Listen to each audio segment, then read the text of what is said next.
Oxygen हासिल करने की जो जद्दोजहद चल रही है, उसमें रफ्तार सबसे ज़्यादा ज़रूरी है। जिस तरीके से 500 प्लांट्स का, ऑक्सीजन प्लांट्स का लक्ष्य रखा गया समूचे देश में, डीआरडीओ की ट्रांसफ़र ऑफ टेक्नोलॉजी के ज़रिए, यानी कि जो तेजस फाइटर विमान में जो इस्तेमाल हो रहे थे, उसके ज़रिए जो ऑक्सीजन प्लांट सेटअप हुए हैं, मुश्किल से चंद दिनों का समय लगा है। मैं अगर ये समझना चाहूँ कि यहाँ ऑक्सीजन कैसे बन रहा है? ठीक है, मैं आपको ये बताना चाहता हूँ कि प्रधानमंत्री जी के निर्देशानुसार जो 500 प्लांट सेटअप हो रहे हैं पीएम केयर्स फंड से, उनमें पहला प्लांट चालू यहाँ पर होने वाला है। इसमें ऑक्सीजन बनाने के लिए ये एक कंप्रेसर है। सबसे पहले इस कंप्रेसर में एयर को कंप्रेस करके एयर ड्रायर में भेजा जाता है। एयर ड्रायर से ऑक्सीजन, मतलब एयर ड्रायर से एयर टैंक में जाती है। वो जो आप देख रहे हैं वो एयर टैंक है, उसमें जाती है। एयर टैंक से ऑक्सीजन से एयर उन वाले टैंक्स में जाती है जहाँ पे कि प्रेशर एब्जॉर्प्शन टेक्नोलॉजी काम करती है। यहाँ पे अंदर सीव्स हैं जियोलाइट मटेरियल की, जो कि नाइट्रोजन को एब्जॉर्ब कर लेती है और ऑक्सीजन बचती है। तो वो ऑक्सीजन पीछे जो इसके पीछे जो टैंक है ऑक्सीजन वाला, वो उस टैंक में चली जाती है। तो जिस टाइम पे एक टैंक से ऑक्सीजन इसमें जा रही है, उसमें उस टैंक की नाइट्रोजन खाली करी जाती है और दूसरा वाला टैंक टेक ओवर कर लेता है। इसमें भी वही काम होता है, इसमें भी सीव्स है। तो इससे ऑक्सीजन इसमें जाना शुरू कर देती है। फिर यहाँ से ऑक्सीजन जो पेशेंट को सप्लाई करी जा सकती है डायरेक्टली ये पाइपलाइन से, इनसे? हाँ, इन पाइपलाइन से ऑक्सीजन पेशेंट्स को सप्लाई करी जाएगी। और या फिर आप चाहें तो ऑक्सीजन सिलेंडर्स भी भर सकते हैं आपकी ज़रूरत के अनुसार। उस वक्त अगर आप पे पेशेंट नहीं है तो आप ऑक्सीजन सिलेंडर्स भी भर सकते हैं। इससे लगभग जो फ्लो रेट है वो 1000 लीटर पर मिनट है। तो टिपिकली अगर एक पेशेंट को 5 लीटर पर मिनट चाहिए तो 200 पेशेंट के लिए पूरी हो जाती है।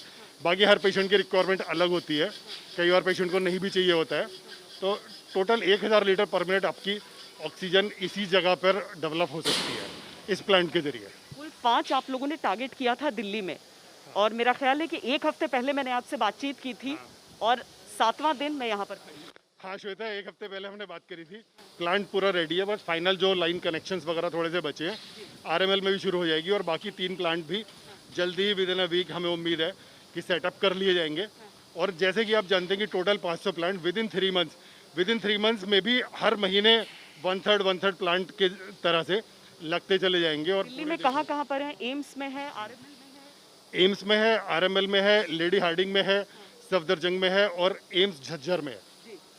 तो अगर हम कहते हैं कि कोरोना का वेव गुजर जाता है, उसके बावजूद अपने अस्पताल के भीतर एक इस तरह का प्लांट होना क्या फायदा देता है? देखिए, कोरोना के वेव के अलावा भी पहली बात तो दूसरी ऐसी ज़रूरतें फिर आ सकती हैं पेशेंट्स को, जबकि ऑक्सीजन की ज़्यादा ज़रूरत है।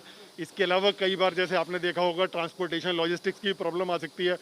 तो एटलीस्ट हर अस्पताल के पास जहाँ पे लगेंगे, अपने अंदर अस्पताल के अंदर कैंपस में ऑक्सीजन जनरेशन का सिस्टम है, तो वो उससे पेशेंट्स की डेथ नहीं होगी और क्रिटिकल रिक्वायरमेंट उनकी पूरी होती रहेगी। ये क्या स्ट्रक्चर है? इससे ये पूरी पाइपलाइन है जिसके जरिए ऑक्सीजन आगे जाएगी। ये पाइपलाइन ही है। तो यहाँ पर इस पूरी व्यवस्था को अगर हम देखें, और देखिए कितनी तेजी से ये काम चल रहा है, क्योंकि दिन रात एक करके बस सांसों की जद्दोजहद, किसी को उसका सामना न करना पड़े, देश में किसी को ऐसी तकलीफ ना हो। अदालतों की तरफ से भले ही ये बात उठ रही हो और बार बार जो डिफेंस फोर्सेस हैं उनकी बात कर दी जाए, तो डीआरडीओ जो है वो जिस तरीके से हमारी डिफेंस फोर्सेस को हमेशा अपने अनुसंधान से, अपने रिसर्च से सपोर्ट करता है, अब देश की सेवा में इस तरीके से आप लोग लगे हैं। टारगेट हासिल करना मतलब 3 महीने आपने दिए हैं, लेकिन आप लोग कोशिश तो यही कर रहे होंगे कि आप उससे पहले। पूरी कोशिश है उससे पहले कर रहे हैं। स्टेट गवर्नमेंट, एयरफोर्स, आर्मी, जहां उनकी ज़रूरत हो रही है ट्रांसपोर्टेशन में, किसी में, वो लोग भी पूरी मदद कर रहे हैं। पूरा देश इस काम के लिए पूरी तरह से कोशिश में लगा हुआ है। और आप लोग जैसे कि देख रहे हैं, ये सब रियलिटी में देश को मिलने वाला है और मिल रहा है। लक्ष्य 10 तारीख का था, लेकिन ऑक्सीजन प्लांट की शुरुआत हो गई है। ऑक्सीजन पेशेंट्स तक, क्रिटिकल पेशेंट्स तक सही समय से पहुंच जाए, उसके क्षेत्र में ये जो प्लांट है और इस तरह के जो प्लांट्स हैं, वो मील का पत्थर साबित होने वाले हैं। मील का पत्थर साबित होने वाले हैं कोरोना के खिलाफ हमारी इस जंग में। कैमरा पर्सन सैयद मोहसिन के साथ श्वेता सिंह, दिल्ली आज तक।